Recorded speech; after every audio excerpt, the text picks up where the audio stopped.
አሰላሙ አለይኩም ወረህመቱላሂ ወበረካቱ። ውድ የቻናል ቤተሰቦች ሰላም፣ እንዴት ናችሁ? ደህና ናችሁ? መተናል በአዲሱ እና አዳዲሶቹ ሰብስክራይብ እያደረጋችሁ ነባሮቹ ደግሞ ላይክ እያደረጋችሁ ቪዲዮን ጀምሩ ማለት ነው ውዶቼ። ዛሬ የመጣሁላችሁ በአዲስ ነገር ነው። አንዳንድ ነገሮቹ ያው እንደዚህ ዞር ስል ሲያቸው ደስ አላሉኝም እና የተሰማኝን እስኪ ላውራ ብዬ ነውና አንድ ወገናችን ጣሊያናዊ ያገበችውን ልጅ ታስታውሳላችሁ? በቶክቶክ የሆነ ጊዜ ኢትዮጵያውያን እየሰደበች ነበረ ማለት ነው። ምን አገባችሁ ምናምን በቃ አለ አይደለ? ብዙ ኢትዮጵያውያን አንቺ ወንድ አጥተሽ ነው ወይ እንደዚህ የምታገቢ ምናምን ብዙ እያሏት ነበረ። ያን ጊዜ ራሱ ሴት በቃ ሴት ልጅ ጥቅም ነው የምትፈልገው፣ ብር ካለ ቆመጣ ምን ታገባለች ምናምን እየተባለ ነበረ።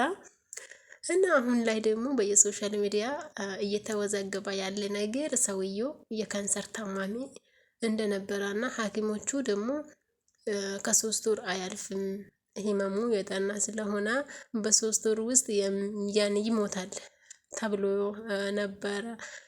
ከዛም ግን ህመሙ ለቆት 3 ወር ቢባልም እስከ አመት ድረስ ምንም አይነት ነገር አልተፈጠረምና ልጅቷ ደግሞ በቃ በዚህ ሁኔታ እኔ መቀጠል አልፈልግም ብላ ሰውየውን ፈታች ይላል በሶሻል ሚዲያ የተወዘገበ ነገር ማለት ነው። እና ህመምተኛ እያወቀች ነው ወይ ያገበችው ንብረቱን ፈልጋ ነው እያሉ በየፌስቡክ እና ቲክቶክ ምናምን ነገር ሽርሽር እያደረጉ ይገኛሉ ማለት ነው። እና እንደዚህ ሽርሽር የምታደርጉ ሰዎች እረፉ ነው ማለት ነው የሚፈልጉ እረፉ። ምክንያቱም ምናልባት እሷ እናንተ እንደምታስቡ አይነት አስተሳሰብ ሊኖራትም ይችላል ላይኖራትም ይችላል። ምክንያቱም ሁሉም ሰው አንድ አይደለም፣ ሁሉም ሴት ደግሞ አንድ አይደለችም። ሁላችንም እንደ መልካችን እንደ ሁኔታችን በቃ ሁላችንም የተለያየ አስተሳሰብ ሊኖረን ይችላልና በአንድ በሷ የተነሳ ብዙ ደግሞ ሴት ልጅ በቃ ንብረት ይኑረው እንጂ ማንንም ምንንም ታገባለች ምናምን እየተባለ ይገኛል ማለት ነው። እና እንደዚህ አይደለም። ሴት ልጅ የሚሸውዳት ወይም ደግሞ ሊገዛት የሚችሉ ፍቅር ብቻ እንጂ ሀብትና ንብረት አይደለም። ሀብትና ንብረት እኮ ያልቃል፣ ባይኖሩ እንኳን ይመጣል ብላ ነው የምታስበው ሴት ልጅ። እና ስለዚህ ሴት ልጅ መቼም በጥቅም የምትገዛ አይደለችም። እናማ ምናልባት እሷ ጥቅም ፈልጋም ይሆናል ያገባችው። ጥቅም ፈልጋ ነው ብዬ እንደዚህ በኮንፊደንስ ላወራ የምችለው ደግሞ ለምን አገባሽ እንደዚህ አይነት ሰው እያየሽ እንዴት አገቢያለሽ ምናምን ስሏት ምን አገባችሁ ብላ እንደውም ብዙ ስድቦቹን እዚህ ጋር ማውራት የማልችለው ስድቦቹን እየተሳደበች ነበር ማለት ነው። እና ሐኪሞቹ ደግሞ በ3 ወር ውስጥ ያን ይሞታል የተባለ ሰውዬ እንግዲህ እስከ 1 አመት ድረስ ምንም አይነት ህመም ይሁን ሞት ነገር ሰውዬ ላይ አልመጣም። ይሄን ነገር የመታገስ ያቃታት ልጅት ደግሞ ፍቺ ጠይቃ ትዳሯን ፈታች ሲባል በቲክቶክ እና በፌስቡክ ያው ሽርሽር እየተደረገ ነው ማለት ነው። እና አንድ ነገር መጨረሻውን ሳናውቅ በመጀመሪያው አላውቅም በቃ ማውራት የለብንም ብዬ አስባለሁ። ምክንያቱም እቺ ልጅ ብዙዎቹን አስቀይማ ነበረች። እውነት ለማውራት ይቅርታ ብትልም በፊት ያው ቃል ደግሞ አይጠፋም ከአፏ ብዙ ቃላቶቹን ተጠቅማ ነበረ። አንወይስ አሁን ደግሞ ተለያይታለች የተባላ ከባድ ነው። ግን ብቻ ምንም ከባድ ቢሆን እኛ ሴቶች በጥቅም የምንገዛ እንዳልሆነን አንዳንዶቹ ደግሞ ይወቁ ማለት ነው። እና እነሱ ያው የተሰማኝን ላወራ ብዬ ነው። ወደ ሩትና አብርሽ ሲያልፍ ደግሞ ሩታና አብርሽ ያው መቼም አይለያዩም። ተለያየን ይላሉ፣ ተጣለን ይላሉ፣ ተታመም አላውቅም የነሱ ነገር። ሀታ በቱርክ ፊልም ራሱ አላየንም። የእውነት አሁን ስለነሱ የምናወራ ነገር አጣን ማለት ነው። እንዴ እኛ አድናቂዎቻችሁ በሆነን ተመልካቾቻችሁ በሆነን በእኛ ላይ እንደዚህ አይነት ነገር አይከብድምን? ሁልጊዜ ጭቅጭቅ ምናመጣላ ተለያየን ታረቀን አያሰለቻችሁም? እና እኔ ዛሬ የተሰማኝ ምንድነው ሩታ ራስሽን መጉዳት የለብሽም።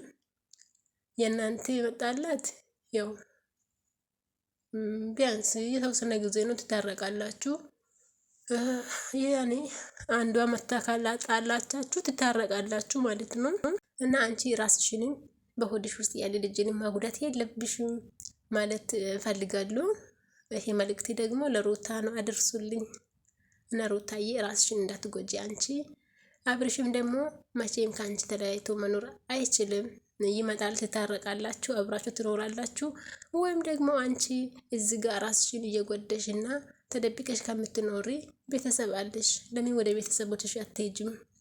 ማለቴ ከአብርሽ ጋራ ተስማምተሽ መኖር እስከምትጀምር ድረስ አንቺ ለጊዜው እርጉዝ ነሽ፣ ሰው ያስፈልግሻልና ወደ ቤተሰቦችሽ ሄደሽ ለምን ራስሽን አትጠብቅም ማለት ነው። እና እናንተ አትለያዩም። አብርሽ ምናልባት 400,000 ማግባት አምሮት ይሆናል። ከጊዜ ወደ ጊዜ አዲስ አጀንዳ እያመጣ ያለና ቤተሰብ በግራ በቀኝ ብላችሁ አብርሽን 400,000 እናስገባ።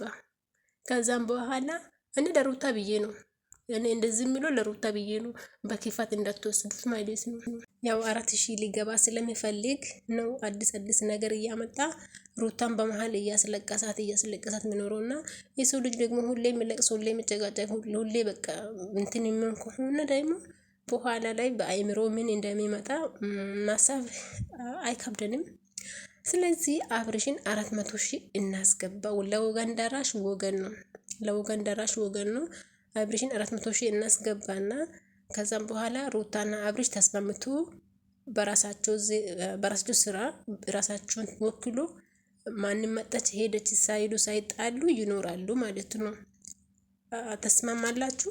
እኔ እንደዚህ የሚለው እናንተ ተመልካቾቻችሁም ደግሞ ያኔ እናንተ የአብርሽና የሩታ አድናቂ የሆናችሁት የሆነን በሩታ ምክንያት ብዙዎች እያዘናችሁ ነው። በሩታ ምክንያት ብዙዎቻችሁ እየለቀሳችሁ ነው። በማዳም ቤት ስራ ማሰራት አልቻላችሁም። ያ ሁሉ ደግሞ መቼ እንደሚስተካከል ታውቃላችሁ? አብርሽን 400,000 ካስገባን ብቻና ብቻ ነው። አብርሽ 400,000 እስከሚገባ ድረስ ከሩታ ጋር ማቼም ሰላም አይፈጥርም። ሰላም ፈጥሮ ቢታረቅ ራሱ የሆነች አንዷ የቆያ ፎቶ ይዛ ትመጣለች እና አሁንም ሩታ በቃኝ ከዚህ ቤት እወጣለሁ ብላ ትሄዳለች፣ ትጣላለች። ማልቀሷ አይቀርም።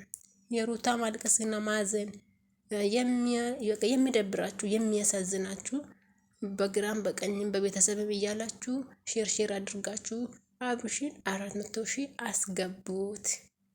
ዛሬ ምክሬ ይሄ ነው። ሩታን እወዳታለሁ የምትሉ በሙሉ ይሄን ንግግርን በክፋት ማየት የለባችሁም ብዬ አስባለሁ። እናማ እኔንም ደግሞ ላይክ፣ ሼር፣ ሰብስክራይብ ማድረጋችሁን እንዳትረሱኝ፣ አበራተቱኝ። እኔን ለሩታ ብዬ አዝኜ ነው ይሄን ንግግር እንደዚህ ሲያወራ ከክፉ እንትን እንደምትሉ አውቃለሁ።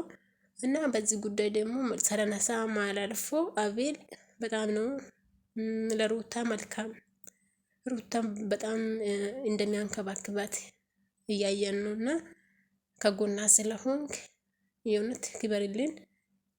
ለሴት ልጅ ክብር አለክ። ያው ከምንም በላይ ለሴት ልጅ ክብር ያለው ወንድን አለማድነቅ ንፉግነት ነውና አቤል ቴንኪው ማለት እንፈልጋለን እኛ የሩታ አድናቂዎች። እና ቤተሰቦች ለዛሬ ይዤላችሁ የመጣሁት ይሄን ይመስላል። በሀሳቤ ከተስማማችሁ ደግሞ ላይክ፣ ሼር፣ ሰብስክራይብ ማድረጉን እንዳትረሱ።